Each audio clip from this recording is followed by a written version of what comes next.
Example देना तो होना तो होता कि ऐसा मत बनो, तो मुझे जो है वो खड़ा कर दिया करते थे। कहते देखो ये है, अगर इसको फॉलो करोगे तो जो है बर्बाद हो जाओगे।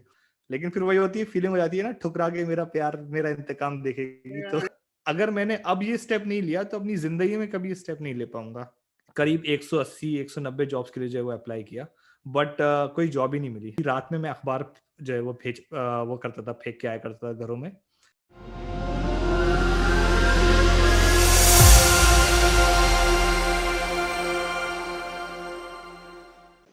Hello everyone, my name is Nikita and welcome back to Indian Knowledge Network. Journey to success is never easy. You have to go through many hurdles. And the one who never lose hope and believe in his or her dreams are the one who win the race. So आज के जो हमारे guest है वो अलीगढ़ की middle class family में पले बड़े और एवरेज स्टूडेंट होने के बावजूद उनके ड्रीम्स कुछ बड़े ही थे. Worked as a cleaner in the airport, delivering newspaper in the morning, becoming youngest GM at a company, and finally अपना खुद का ड्रीम बिजनेस खड़ा करना. अलीगढ़ से ऑस्ट्रेलिया की ये जर्नी उनके लिए आसान नहीं थी. So let's hear it from CEO of Enterprise Monkey, Mr. Amir Kutub. Welcome to India Knowledge Network. And first of all, very very thankful to you कि आज आप हमारे साथ जुड़े और अपना एक्सपीरियंस हमारे ऑडियंस के साथ शेयर करने के लिए. So thanks to you. Thank you so much, Nikita. Thanks a lot for having me on this show. And I have seen this show. It's absolutely amazing. और जो आप लोग काम कर रहे हैं वो बहुत इंटरेस्टिंग है, बहुत अच्छा है हमारे यूथ के लिए. So congratulations to you on that. Thank you, Amir. Thank you. As you know, dreams होते हैं और बहुत ही कम लोग होते हैं जो उसको कैरी करते हैं क्योंकि उनके ड्रीम्स अल्टीमेटली चेंज हो जाते हैं या फिर कुछ अलग ही दुनिया में चले जाते हैं. So आपके चाइल्डहुड ड्रीम्स क्या थे? ओके, सो जब मैं बहुत छोटा था तो मुझे ज्यादा समझ में नहीं आता था क्या. मैं बस प्लेन उड़ते हुए देखता था तो मैं पहले सोचता था कि यार मैं पायलट बनूंगा. फिर उसके बाद कभी कभी ख्वाहिश होती थी यार कभी मैं इस प्लेन में जो है वो बैठ भी पाऊंगा कि नहीं बैठ पाऊंगा. लाइफ में कभी जो है इस प्लेन में जो है वो बैठ जाऊं. लेकिन फिर उसके बाद मैं जब थोड़ा सा जो है वो बड़ा हुआ तो मैं लोगों को बिजनेस करते हुए जो है वो देखता था. और जब मैं शुरू में 2-3 साल जब मैं अपना बिजनेस स्टैब्लिश कर रहा था तो मैं पूरा टेंच होके टाई वाई लगा के जो है वो बैठा करता था. फिर उसके बाद तो कल्चर ही चेंज हो गया. फिर उसके बाद खुद ही जो है वो हम लोग इतने कैजुअल हो गए, टी शर्ट जींस. मुझे लगभग 2 साल हो गए होंगे अब तो, खैर लॉकडाउन वगैरह की वजह से, सूट पहने हुए. सो अपने बचपन के बारे में वैसे बताइए, अपब्रिंगिंग के बारे में, कहाँ पैदा हुए और कहाँ क्या था पूरा? बिल्कुल. सो मेरी पैदाइश हुई सहारनपुर, उत्तर प्रदेश शहर है वहाँ पर. और फिर उसके बाद आई थिंक 4 साल जब मैं था तब हमारी फैमिली शिफ्ट कर गई अलीगढ़. के अलीगढ़ लेके जाते हैं, वहाँ पे पढ़ाई अच्छी है और तीनों बच्चों को जो है वो डॉक्टर बनाएंगे. तो बड़ी बहन तो जो है वो डॉक्टर बन गई, जो बीच वाली थी वो पीएचडी डॉक्टर बन गई. फिर उसके बाद मेरे ऊपर भी जो है मुझे 12th में बायो दिलवाई गई, लेकिन मैंने साथ में जो है वो मैथमेटिक्स जो है वो ले ली. तो मेरा जो है वो मेडिकल में नहीं हुआ और मेरा जो एडमिशन था वो इंजीनियरिंग में हुआ. तो उस बात का पापा को बड़ा मलाल था कि लड़का जो है वो डॉक्टर नहीं बन पाया. लेकिन मुझे कभी से इंटरेस्ट नहीं था डॉक्टरी में बहुत ज्यादा. और पढ़ाई में भी मैं पढ़ाई वढ़ाई कर लिया करता था, लेकिन मुझे फालतू की चीजें करने में ज्यादा मजा आता था. मतलब एक्स्ट्रा करिकुलर एक्टिविटीज, वो पेरेंट्स के हिसाब से फालतू की चीजें होती है कि डिबेट कॉम्पिटिशन में पार्टिसिपेट और स्किट्स में पार्टिसिपेट करना. ये सारी चीजें मैं ज्यादा एंजॉय करता था हमेशा से. सो मैंने सुना है कि आप टीचर्स के भी बहुत फेवरेट थे और इंसिडेंट भी मैंने कहीं सुना है, वो प्लीज बताइए. एक्चुअली क्योंकि हम एक्चुअली कभी टीचर के फेवरेट नहीं बन पाए, तो I want to hear that story from you. Okay.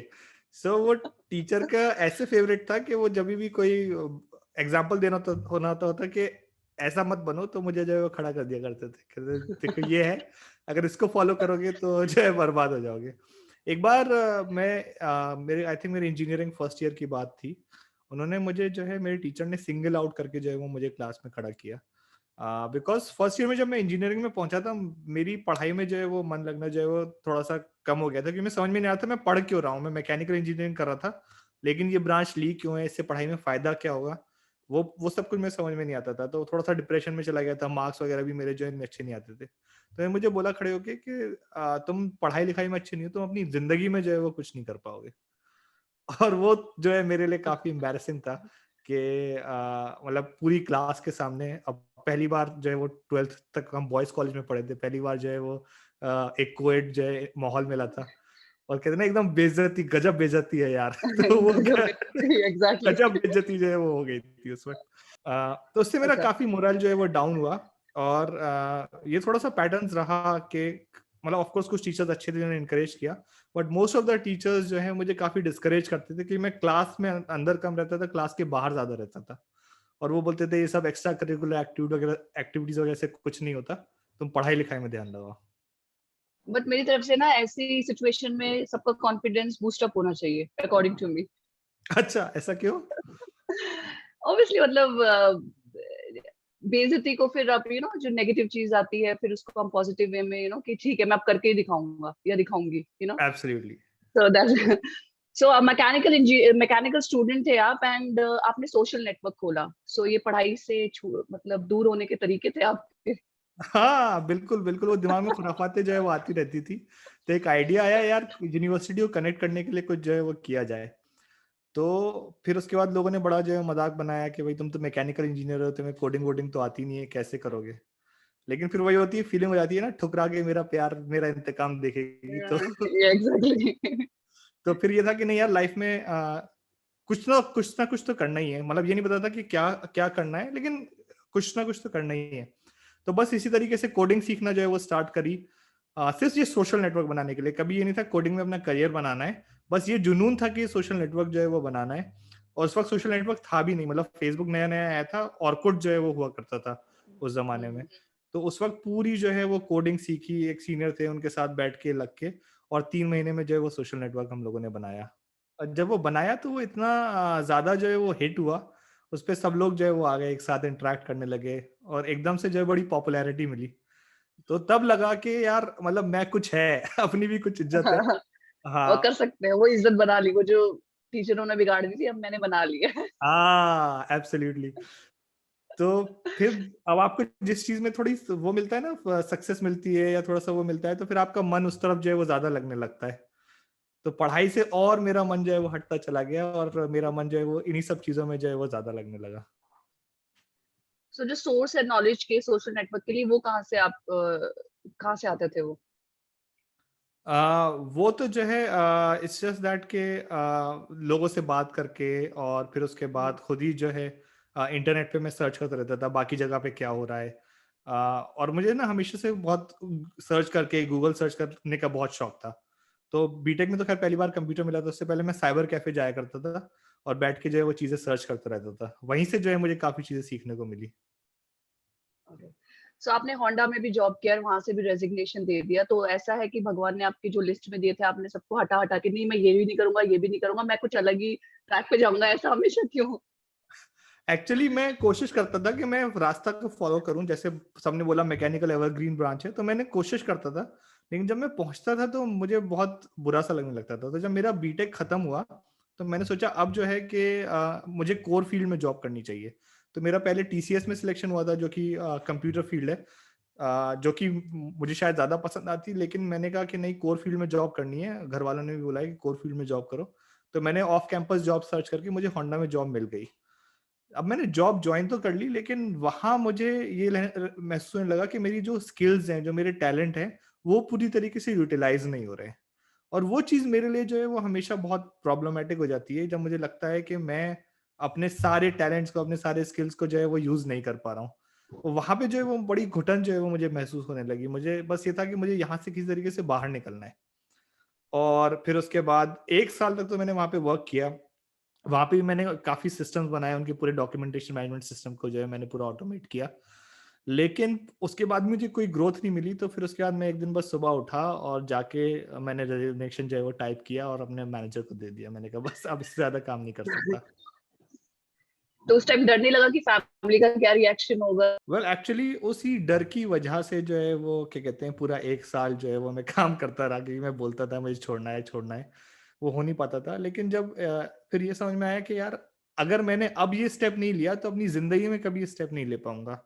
ये लगभग 1 साल जो है वो हो चुका है। और जब हम 10th में आते हैं तो बोलते हैं बेटा थोड़ी सी मेहनत कर लो, अपना मन मार लो, फिर सक्सेस है, 12th कर लिया, बीटेक कर लिया, यही सुनते सुनते कि थोड़ी सी और मेहनत कर लो, फिर आगे ऐश ही ऐश है। तो मैंने कहा अब तो मैं ख्वाहिश जॉब, कभी नहीं आती और कभी नहीं आते वाकई। तो मैंने कहा अभी भी अगर अपने मन की मैंने नहीं सुनी तो मुझे लाइफ भर पछतावा रहेगा। क्या फायदा ऐसी सिक्योरिटी का, क्या फायदा ऐसे पैसे का, अगर मैं खुद से खुश नहीं हूं तो। तो बस किसी तरीके से एग्जैक्टली। हिम्मत करी, रिजाइन कर दिया। मैं काफी लोगों को ये चीज बोलता हूँ कि लाइफ में ना कभी कभी आपको बहुत सारी चीजें छोड़नी पड़ती हैं, बहुत सारी सिक्योरिटीज होती हैं, वो आप पकड़ के नहीं बैठ सकते। और मेरा आज भी नेचर ऐसा है कि मैं आज भी कोई चीज में मुझे इंटरेस्ट या शौक है तो मैं अपना सब कुछ दांव पे लगाने के लिए तैयार रहता हूँ। तो मुझे अगर, और उसके चक्कर में मेरा सब कुछ जो मैंने अर्न किया है वो चला भी जाए और मुझे स्क्रैच से स्टार्ट करना पड़े, एज लॉन्ग एज मैं उसे एंजॉय कर पा रहा हूँ, मैं खुश रहूंगा। Exactly, that's more important actually. जी सो जर्नी आपकी ऑस्ट्रेलिया में एमबीए से एंटरप्राइज मॉन्की, जी यहाँ तक की जर्नी आप प्लीज हमें बताइए।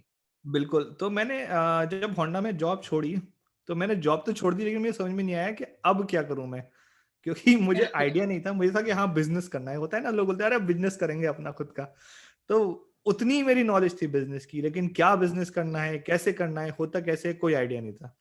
तो फिर मुझे किसी दोस्त ने बताया कि आप फ्रीलांसिंग जो है वो करना स्टार्ट करो। तब तक बड़ा नया नया टर्म जो है वो इंडिया में आया था। तो खैर मैंने एक फ्रीलांसिंग वेबसाइट पे रजिस्टर किया, अपनी प्रोफाइल बनाई और छोटी छोटी वेबसाइट डिजाइन वगैरह, क्योंकि कॉलेज में सीख लिया था, वो करना स्टार्ट कर दिया। वहीं से मुझे कुछ क्लाइंट्स जो है वो ऑस्ट्रेलिया के मिले, तो मुझे पता चला कैसे ऑस्ट्रेलिया में जाओ तो वहां पे जो है वो ज्यादा बेटर अपॉर्चुनिटी हो सकती है। तो फिर मैं पढ़ाई के लिए जो है मैंने अप्लाई करना शुरू किया यूनिवर्सिटीज़ में। डीकिन यूनिवर्सिटी में मुझे काफ़ी स्कॉलरशिप मिल गई। फिर मेरी बहन के थ्रू और फादर के थ्रू जो है वो हेल्प मिली, और मैं एक सेमेस्टर की जो है फीस लेकर जो है वो ऑस्ट्रेलिया पहुंच गया। अब मुझे लगा मेरे पास 1 साल का होंडा का एक्सपीरियंस भी है, वेब डिजाइनिंग वगैरह भी आती है, तो कोई ना कोई जॉब तो मिल ही जाएगी। मैंने कहा चलो, मैं कार मैन्युफैक्चरिंग में काम करता था, कुछ नहीं तो मुझे जो है वो कार कार गैराज में काम मिल जाएगा या फिर किसी शोरूम में काम मिल जाएगा। लेकिन हाल ऐसा हुआ कि मैंने बहुत जॉब्स के लिए अप्लाई किया, 3 महीने लगातार अप्लाई किया, करीब 180 190 जॉब्स के लिए जो है वो अप्लाई किया, बट कोई जॉब ही नहीं मिली। और पैसा कमाना ज़रूरी था क्योंकि मुझे अपनी यूनिवर्सिटी के लिए भी पे करना था, फिर अपने एग्ज़ाम के लिए भी पे करना था, अपनी पढ़ाई के लिए भी पे करना था, और सॉरी अपने बिजनेस को बढ़ाने के लिए भी पे करना था। तो फिर उसके बाद मैंने फाइनली एक जॉब पकड़ी, वो थी क्लीनिंग की जॉब। तो वो एक क्लीनिंग कॉन्ट्रैक्टिंग कंपनी थी जो एवलॉन एयरपोर्ट है वहाँ पे जो है वो क्लीनिंग का उनका काम था, या कोई भी सड़क पे जो है वो फेस्टिवल्स होते थे तो वहाँ पे जो है उनका जो है वो क्लीनिंग का काम था। और जो मेरा पहला दिन था वो था एक फेस्ट टाइप का होता है, कल्चरल फेस्ट। तो उसमें जो है वो मैं वही कूड़े के उसमें चढ़ के ट्रक में डिब्बे उतार रहा था, ये सब कर रहा था, सड़क से जो है कूड़ा वूड़ा उठा रहा था। और मुझे याद है कि वहीं पे ना इंडियन कम्युनिटी के भी कुछ लोग जो है वो आए हुए थे, और मैंने देखा दूर से तो वो कुछ लोग जो थे वो जानने वाले थे। तो मैं जो छुप गया थोड़ा सा शर्म के मारे, मुझे लगा यार पता नहीं वो देखेंगे तो क्या सोचेंगे। बट मैंने वो काम किया, मैंने वो काम जो है काफी टाइम तक किया। फिर उसके बाद एक जॉब मैंने पकड़ी जो थी रात में मैं अखबार जो है वो वो करता था, फेंक के आया करता था घरों में। एंड वो काम भी मैंने लगभग जो है वो 1 साल किया शुरू के। और उस चक्कर में ये होता था, मुझे रात भर जागना होता था, सुबह अपनी यूनिवर्सिटी जाना होती थी, फिर मुझे शाम में अपना बिजनेस स्टैब्लिश करने की कोशिश करता था। और मेरे पास मुश्किल से 3 या 4 जो है वो घंटे रह जाते थे, या तो मैं डिनर कर सकता था या सो सकता था। तो मुझे लगा चलो डिनर तो कोई बात नहीं, क्या खाएंगे, सो जाता था मैं। सो ये थी मेरी जो फर्स्ट 2 इयर्स जो है वो ऑस्ट्रेलिया में गुजरे। फिर फाइनली जो है वो धीरे धीरे करके मैंने जो है लोगों से अपना नेटवर्क जो है वो बनाना स्टार्ट किया।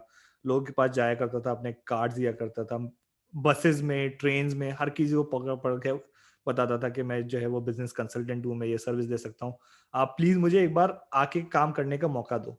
तो फाइनली जो है वो मुझे एक क्लाइंट मिला, और उसने बोला कि ठीक है मैं पैसे तो नहीं दे सकता, लेकिन you can come and do work and see how you can actually improve my business. तो फिर मैं वहां पे गया, उसके लगभग 3 हफ्ते मैं उसका ऑफिस छोड़ा ही नहीं, मैंने कहा मैं यहीं सोऊंगा, कोई प्रॉब्लम नहीं है। और 3 हफ्ते में मैंने उसे ऐसा सिस्टम बना के दिया कि उसको बहुत ज्यादा फायदा होने लगा अपने बिजनेस में। तो फिर उसने मुझे रेफर भी किया बाकी लोगों से, और साथ साथ में जो है उसने मुझे पैसे भी दिए। तो वही जो है वो मेरा पहला जो है, वहीं से जो है लगभग एंटरप्राइज मंकी की शुरुआत हुई। दैट्स ब्यूटीफुल, बट स्टिल आपने जो हार्ड वर्क किया सबके बस की नहीं है एक्चुअल में। एक्चुअली बोल रही हूँ कि किसी के बस की नहीं है ये बात, और दूसरी कंट्री में जाके वो करना, it's a huge thing. I was just saying कि वो एक्चुअली जब जुनून और पागलपन तक की हद तक जब पहुंच जाता है, तो फिर उसके बाद आपको Yeah. कुछ और दिखाई नहीं देता है। फिर मतलब सारी शर्म, सारी मेहनत, मतलब मुझे कभी बुरा नहीं लगता था जब मैं काम करता था। मुझे थकान महसूस नहीं होती थी, मैं बस करता था। और मुझे ये खुशी थी कि मैं उस होंडा वाली जॉब में नहीं हूँ जहाँ मैं किसी और के कहने पे काम कर रहा हूँ। एटलीस्ट जो कर रहा हूँ मैं अपनी खुद की मर्जी से, अपनी खुद की खुशी से कर रहा हूँ। वो तो मैं कह रही हूँ 4 घंटे में नींद पूरी करनी है, हमारी 8 घंटे में भी पूरी नहीं होती है। जी। सो बट आपने ऑस्ट्रेलिया में क्यों स्टार्ट किया? आपने कभी इंडिया में स्टार्ट करने का नहीं सोचा? एक्चुअली जब मैं इंडिया में था, और मुझसे लोग कई बार क्वेश्चन पूछते हैं, इंडिया में क्या है, इंडिया में प्रेशर बहुत ज्यादा होता है, पेरेंट्स की तरफ से प्रेशर बहुत होता है, फैमिली की तरफ से जो है वो प्रेशर बहुत होता है। और चलो ठीक है, फैमिली की तरफ से तो सही है, रिश्तेदार, दोस्त, आपके पड़ोसी, जो है हर किसी की जो है वो नजर रहती है, क्या कर रहा है बेटा, क्या कर रहा है। तो क्या होता है कि जाहिर सी बात है, जब आप अपनी जॉब छोड़ रहे हो, बिजनेस स्टैब्लिश करने में आपको 2 साल लगेंगे। उन 2 सालों में आपको ये थोड़ी कि आप घर वालों से पैसे लोगे, आपको कहीं ना कहीं से पैसा जनरेट करना होगा। उसके लिए और जॉब्स करनी पड़ेंगी। अगर वही जॉब जो है वो मैं उस वक्त इंडिया में कर रहा होता तो वो जो है आस पड़ोसी और ये सब लोग जीने नहीं देते कि बेटे ने जो है वो बीटेक किया है और जो है वो इस तरह की जॉब्स कर रहा है। तो वहां पे इंडिया में रह के ये चीज मैं कभी सोच भी नहीं पाया कि मैं किस तरीके से जो है उस चीज को करूंगा। तो जब मैं ऑस्ट्रेलिया आया, बस मुझे ये फायदा हुआ कि यहाँ पे आके मुझे वो एक्सपोजर मिला कि ठीक है, कुछ भी आप काम कर सकते हो, किसी भी स्टेज पे कोई फर्क नहीं पड़ता है। तो और कोई देखने वाला नहीं था, कोई पूछने वाला नहीं था, तो एक आजादी थी कि जो करना है वो करो। और कोई टोकने वाला नहीं है कि तुम नहीं कर सकते बेटा, बहुत मुश्किल है। वो जब नेगेटिव वॉइसेस जब खत्म हो जाती है, इन्फ्लुएंसेस खत्म हो जाते हैं, तो इंसान केपेबल होता है, कर तो बहुत कुछ लेता ही है फिर वो। Okay, so please enterprise monkey के बारे में आप थोड़ा सा कुछ बताएंगे? जी डेफिनेटली। सो एंटरप्राइज मंकी जो है वो बेसिकली हमने इसे as an app development firm जो है स्टार्ट किया था। अब हम लोग virtual reality solutions, augmented reality, फिर उसके बाद आपके आर्टिफिशियल इंटेलिजेंस सॉल्यूशंस और इंटरनेट ऑफ थिंग्स, जो भी आपके connected smart life, smart maps वगैरह, ये सारी चीज़ें हम लोग डेवलप करते हैं। और ये हम लोग मेनली जो है वो गवर्नमेंट ऑर्गेनाइजेशंस के लिए, लार्ज कॉर्पोरेट्स के लिए, एज वेल स्टार्टअप्स के लिए जो है वो डेवलप करते हैं। इसके अलावा मैंने करीब 8 टेक्नोलॉजी स्टार्टअप्स में इन्वेस्ट किया है। अलग अलग फील्ड में वो स्टार्टअप्स हैं जिनमें मैंने इन्वेस्ट किया है, उनकी वर्थ अराउंड 30 मिलियन है। और अभी जो है वो मैंने अपना एक नया वेंचर जो है वो स्टार्ट किया है, और उसका काफ़ी स्ट्रॉन्ग बेस जो है वो इंडिया में भी है, जहाँ पे मैं ट्राई कर रहा हूँ लोगों को हम एजुकेट कर सकें कैसे जो है वो एंटरप्रेन्योरशिप में और करियर में अपने आप को बढ़ा सकते हैं। तो इंडिया में क्या फ्यूचर है इस सो बिजनेस का? बेसिकली हम इसको बोल रहे हैं मेंटोर मंकी, जो हमारा सोशल लर्निंग नेटवर्क है। और what we want hmm, them to do is कि पहली बात तो लोगों को ये रियलाइज करवाना कि जो आप डिग्रीज जो ले रहे हो वो यूजलेस है अगर आपके पास प्रॉपर स्किल्स नहीं है।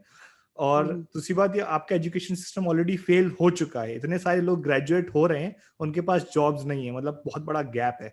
तो सबसे पहले तो उस गैप को फिल करने की जरूरत है। सेकेंडली ये कि जो कोर फील्ड्स हैं उसके अलावा भी बहुत सारी नए हाइब्रिड करियर्स हैं, जैसे स्पोर्ट्स टेक्नोलॉजी हो गया, या फिर हम्म। जो कंटेंट क्रिएशन में जो नए नए करियर्स हैं, वो भी एक वायबल करियर अपॉर्चुनिटीज हैं। तो स्टिग्मा को रिमूव करना कि मतलब बेटा इंजीनियर, डॉक्टर या टीचर नहीं है तो मतलब कुछ नहीं कर रहा है, this is actually wrong. Okay, so Amir, let's play a game. It's sure. okay. So, what do you pray for? Wealth or status? Status. Okay, how? I think I feel that wealth is a very sort of like temporary thing, और wealth आपको बस एक level तक की चाहिए होती है। Mhm. But I think status, especially in my own eyes and in eyes of my closed ones, वो मेरे लिए बहुत इंपॉर्टेंट है। दूसरे क्या सोचते हैं बहुत ज्यादा फर्क नहीं पड़ता, लेकिन मैं अपने बारे में क्या सोचता हूँ उससे जो है मुझे बहुत फर्क जो है वो पड़ता है। Yeah. और मेरे जो बहुत करीबी हैं वो मेरे बारे में क्या सोचते हैं उससे मुझे बहुत फर्क पड़ता है। Okay, so what one should choose, mechanical or IT, and why? Okay, that is a good one. It actually depends on their choice. So this is something that I'd never recommend. But what I would say is कि IT is a field जिसका application अब जो है वो हर चीज में है। तो अगर आपको थोड़ा बहुत भी इंटरेस्ट है तो इट इज अ फील्ड जो कि बहुत ज्यादा क्विकली ग्रो होगी। अब हर फील्ड जो है वो आईटी के साथ एमलगेमेट हो रही है, जैसे स्पोर्ट्स टेक हो गया, या मैकेट्रॉनिक्स हो गई, या फिर हेल्थ टेक हो गया, या फिनटेक हो गया। तो हर कोई जो है वो घूम फिर के जो है वो आईटी से जो है वो मर्ज हो ही रहा है। And source of knowledge, education or experience? 100% experience, 100% experience. uh, when I say 100% experience, like you start doing something and then you can learn on the go. So मैं पहले कूद जाता था, मैं बोलता था मुझे सोशल नेटवर्क बनाना है, फिर मैं जो साइड में जो है वो कोडिंग सीखूंगा या बाकी सारी चीजें सीखूंगा। क्योंकि अगर आप सिर्फ सीखने के लिए कोई चीज सीखते हो तो वो बड़ा बोरिंग हो जाता है। तो आज भी मेरा तरीका ये है, मुझे कोई नई चीज सीखनी होती है, I pick up a project and then start learning that thing. So you believe in job or business? Well, I believe that business is someone who's like extremely passionate about it, like जो बिल्कुल पागल है इस चीज के बारे में। Otherwise, I'd say कि one should do a job and a side gig. So because job actually provides you that stability, और साथ में जो है वो you can do a side gig, something that could give you a recurring income. That's extremely important, either an investment or a side gig. But if you are crazy enough, then जो मजा business में है, मतलब जो high इसमें मिलता है और जो नशा इस चीज में है, वो दुनिया की किसी चीज में नहीं है। Okay. So whose dream should be fulfilled? हमारे खुद के या फिर पेरेंट्स के हम पहले पूरे करें? इट्स वेरी इंपॉर्टेंट कि इट्स वेरी इंटरेस्टिंग कि कभी कभी पेरेंट्स को भी जो होता है, पेरेंट्स के थोड़े वेग ड्रीम्स होते हैं। मतलब अल्टीमेटली समझ नहीं होते पेरेंट्स के ड्रीम क्या होते हैं। वही होते हैं कि मेरा बच्चा जो है वो खुश रहे और मेरा बच्चा जो है सक्सेसफुल हो, राइट। अब उनको खुशी और सक्सेस का मतलब जो है वो स्टेबल जॉब, डॉक्टरी, इंजीनियरिंग में जो है नजर आता है। लेकिन क्योंकि जमाना अब जो है वो चेंज हो चुका है, और फैक्ट ये है कि जब तक आप खुश नहीं होगे, जब तक आप अपने ड्रीम्स फुलफिल नहीं करोगे, आप उस चीज में एक्सेल कर ही नहीं सकते। So that's why there's only way to fulfill parents' dream is actually by fulfilling your own dreams. Because जब आप अपने ड्रीम्स को चेस करोगे तो आप उसमें एक्सपर्ट होगे, और जब आप उसमें अच्छा करोगे तो ऑफ कोर्स प्रॉस्पर करोगे, और जो पेरेंट्स के ड्रीम है वो ऑटोमेटिकली फुलफिल हो जाएंगे। और Yeah, ये चीज exactly. ऐसी है कि मैंने अपने एक्सपीरियंस से खुद से देखी है कि मेरे पेरेंट्स जो भी बोलते हो पहले, लेकिन आज जहाँ पे मैं हूँ वो उससे बहुत ज्यादा सेटिस्फाइड है और बहुत ज्यादा खुश हैं। तो अल्टीमेटली दे वो उनको ये लगता था कि सक्सेस का क्राइटेरिया कुछ और है, but now where I am, they are happy with it as well. So best and worst aspects of life. Best and worst, sorry. Aspects of life. Okay, I think the worst aspect of my life was when I went into $100,000 debt. वो इस वजह से बुरा होता है क्योंकि एक तो मैं डेट में था, फिर आपको जो है वो डेट्स के कॉल आते हैं, फिर उसके बाद बहुत सारे लोग ऐसे होते हैं जिनको आप पैसा ओ करते हो, ठीक है। Me as a person, I am never a person जो कि मैं किसी का 1 रुपया भी जो है वो कभी रोकूंगा, बट बिजनेस की जो है वो ऑब्लिगेशन ऐसी होती हैं कि कभी कभी आप सिचुएशन में फंस जाते हो। तो that's when I actually decided कि मैं आज के बाद कभी डेट नहीं लूंगा। I cleared all of that debt, and that was like one of the best worst thing that I went through, and one of the biggest learning for me. And I think the best aspect of my life is जब भी मैं सुबह उठता हूँ तो I just get very excited कि अरे यार आज जो है मुझे अपने काम में कुछ जो है वो नया करना है। And that is the best thing कि मुझे कभी सुबह उठ के नहीं लगता अरे आज जो है फिर से काम पे जाना है। आई just get very excited with my work and I feel like I am playing a game, I am enjoying it. और वो जो रश वाली फीलिंग होती है, जो गेम खेलने वाली फीलिंग होती है अपने काम के साथ, वो जो है बड़ी अमेजिंग होती है। Okay, so ये गेमिंग मतलब अभी भी चल रही है? हाँ बिल्कुल। और गेमिंग एक्सपेरिमेंटिंग चलती रहती है, नए नए वेंचर, नई नई चीजें ट्राई करते रहते हैं, और बहुत सारे में फेल होते रहते हैं। लोगों को फेलियर्स दिखाई नहीं देते, लोगों को एक दो चीजें जो चल जाती हैं वो दिखाई देती है।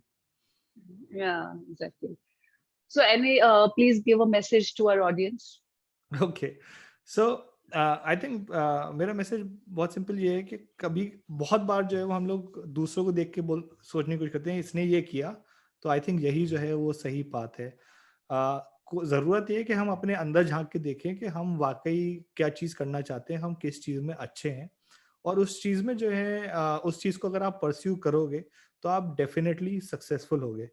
सेकेंडली ये कि हम लोग कभी कभी जब कोशिश कर रहे होते हैं तो हम लोग सोचते हैं अरे यार डेस्टिनेशन कब आएगी, कब हम सक्सेसफुल होंगे, कि हम लोग जो है वो गोवा कब पहुंचेंगे।